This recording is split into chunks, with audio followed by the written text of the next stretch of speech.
Aftermarket parts are not always the best. I didn't even check forward, but these bit me this time. I'll explain more later.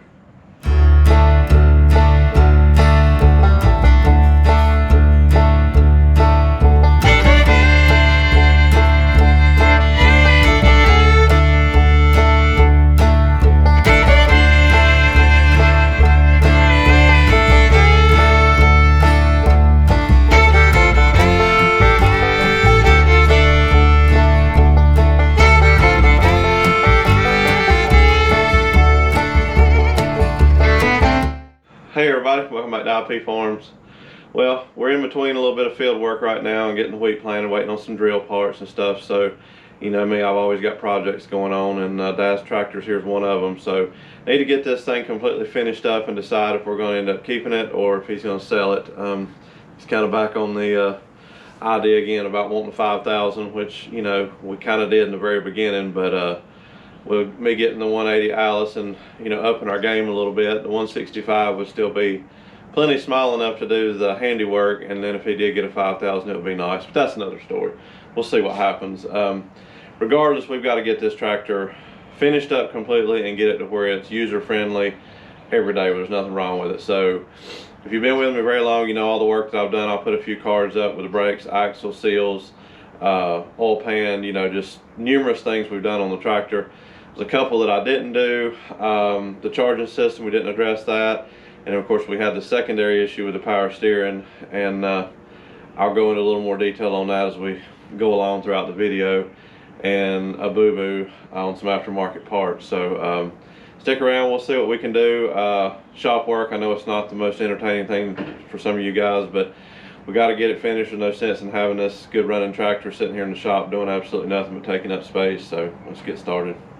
Well, here it is in all its glory, guys. I really don't know, again, how to do these videos without doing a bunch of talking, explaining what's going on. But we did replace the steering box. It's one off of 3000. I'll tell you a little bit more about that in a minute. But still had a leak in the return hose going to the pump. So I had the bright idea I was going to cut the metal out and put a piece of rubber in. Well, that didn't work. It blew it out twice. Blew the hose off the metal line because there's no, you know, there's no gripping there, so I didn't think it would have that much pressure on being in return. But anyway, long story short, I had to get some aftermarket lines, and one of these lines, I'm not going to go on the other side. On the other side, you can see they've got several unions in them. They've been fixed and repaired over the years, but one had a pretty good drip in it, so I went online and found a replacement for that, so I thought, and ordered that in, and that's where we kind of ran into the issue. So let me explain that. I promise we'll get to work in a minute, guys. There is the return line I was talking about, where I put the section of rubber in, blew out, of course, nothing to hold it on or understand that. So I got online, started looking for a replacement. Nothing listed for the metal lines.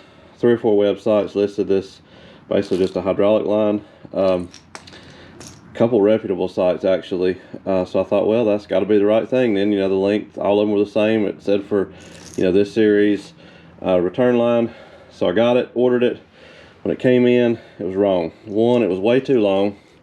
2, it had a straight end here instead of a 90, which this is where, so a straight's not going to screw into the steering box, hit the fuel tank. I'll show you that as we get started. And then down here, it had a straight as well, and both ends were wrong. It had 2 different ends on it, but neither one of them would screw into anything. So these are, I think, JIC fittings. Is basically what it calls for. So that was wrong. So I had to take that to the hydraulic shop and have them cut brand new ends off and put the right ends on it.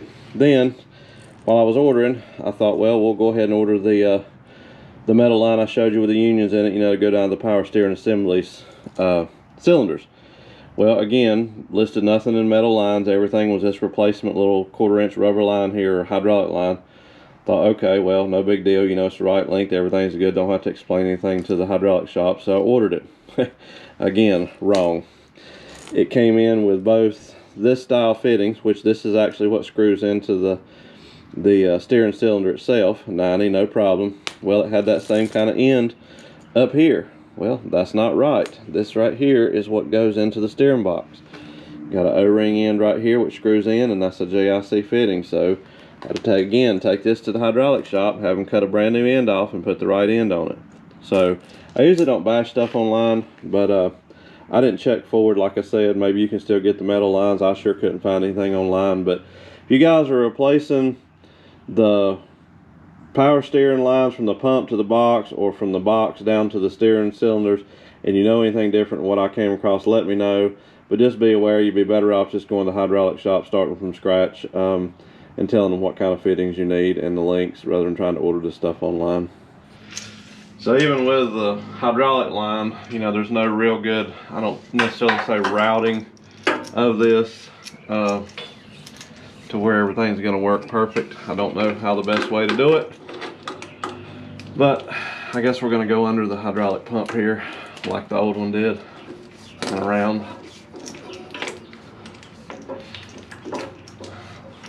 Maybe.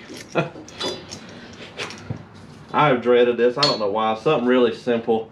I've just really dreaded it. I really can't answer why, which that might not work because we may have to take up some. I had him cut, and that's another thing. The length was way off on this, and I had him cut it down. I think I had him cut it down 8 inches because I knew it was going to be way too long. But it may not have been enough. Of course, see, that's in the way of that steering adjustment. Lord, maybe I should have gone to Ford, and I might do that after this video comes out. I may call Ford and just see. I mean, I'm sure you'd have to pay 3 prices for it, but maybe they still sell the you know, the metal lines instead of these huge hydraulic lines, which again, I don't know why it needs to be. I mean, I would think a 1/4 inch hydraulic line would be fine. I mean, I don't understand why it's got to be so such a big line anyway, especially on the return. But well, I guess that'll work there. Get that tightened up and see what I can do down here. Main thing, I was just trying to give you a perspective on what to be expecting, you know, if you're up against this. So here's what we're looking at, I guess. So that's not too bad. I still could have had him take off another, I want to say it was like 52 or 54 inches is what they advertised. I had him cut it down to, yeah, I had him cut it down to 40, so I had him take a lot more off than that. So I think you could get by with 3 foot, but I wasn't sure the exact routing. I don't want, this way I can kind of keep it up from, I guess, touching anything with the block. But okay, we got it loose on the bottom.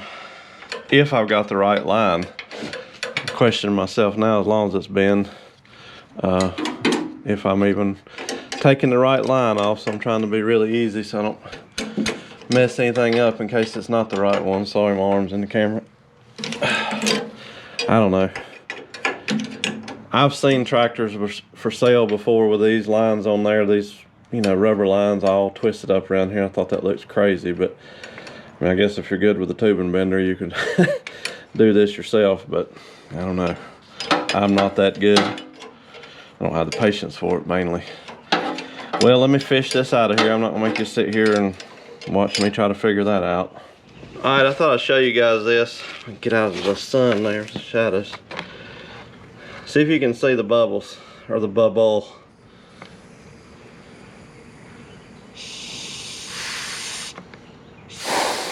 Well,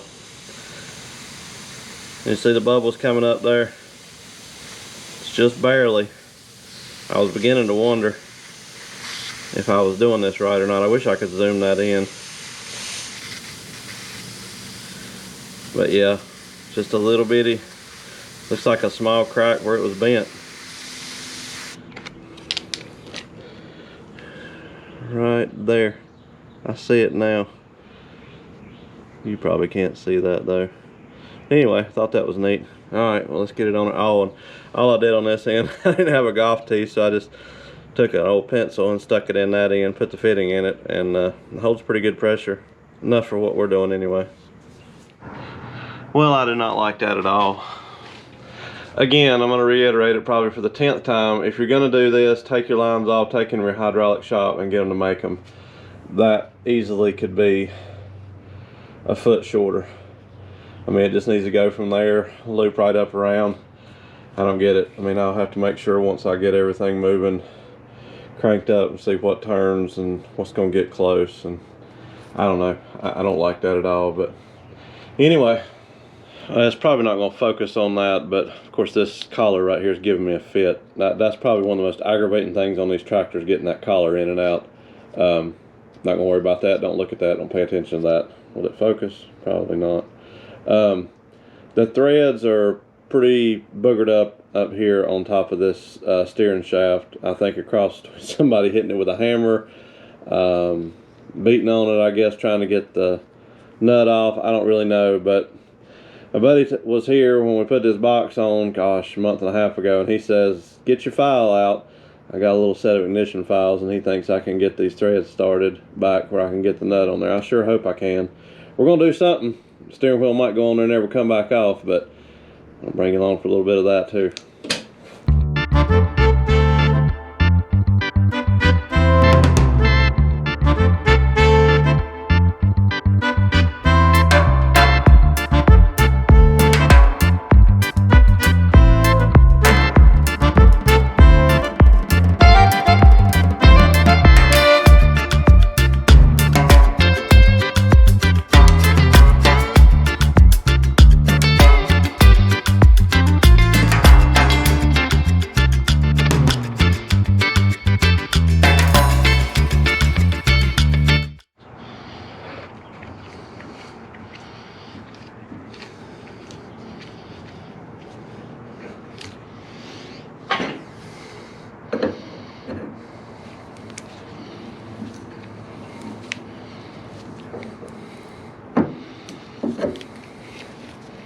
Success.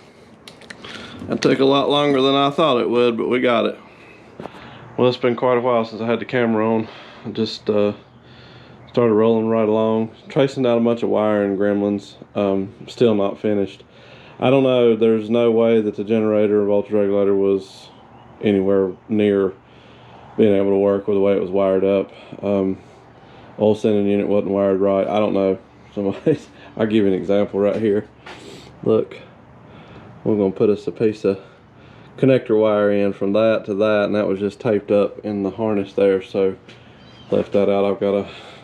I'm not going to tape anything up permanently until I see. I got a little bit of fluid in it. I've got my fingers crossed.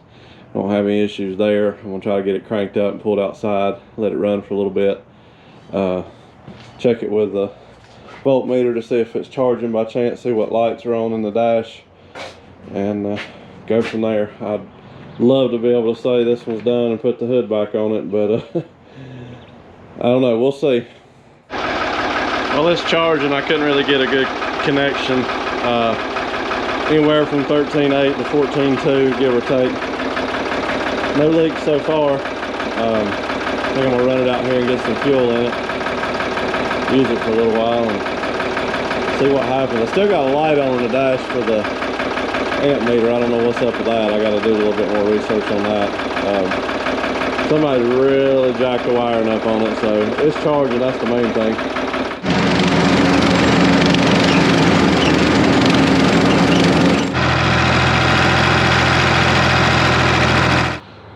Well, hopefully you guys enjoyed it. Wrap up on Dad's 3000. I think we finally got the power steering issue fixed. No leaks at all in the box, from the cylinders, anything. The lines are replaced. All that is good to go. Turns easy. We did shorten up the tie rod on this side a little bit. That helped with the turning radius issue I was having. I pulled it back in the shop mainly because I think I'm going to go ahead and change the generator and voltage regulator. I've got two new ones over here on the shelf, and it was acting up a little bit intermittent today, charging sometimes, not charging others. So we'll go ahead and throw that on before we put it down the shed.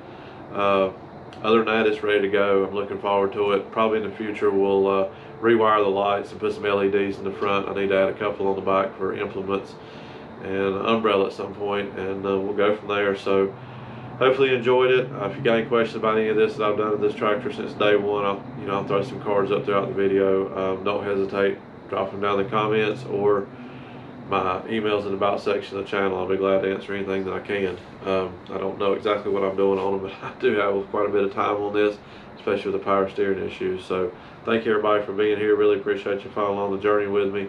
Hopefully you'll stick around for more. We got more projects and more things to work on, and hopefully get back in the dirt soon and plant some wheat. So stay tuned for that, and really appreciate it, guys. see what happens over the next couple of days. Till then, thank you.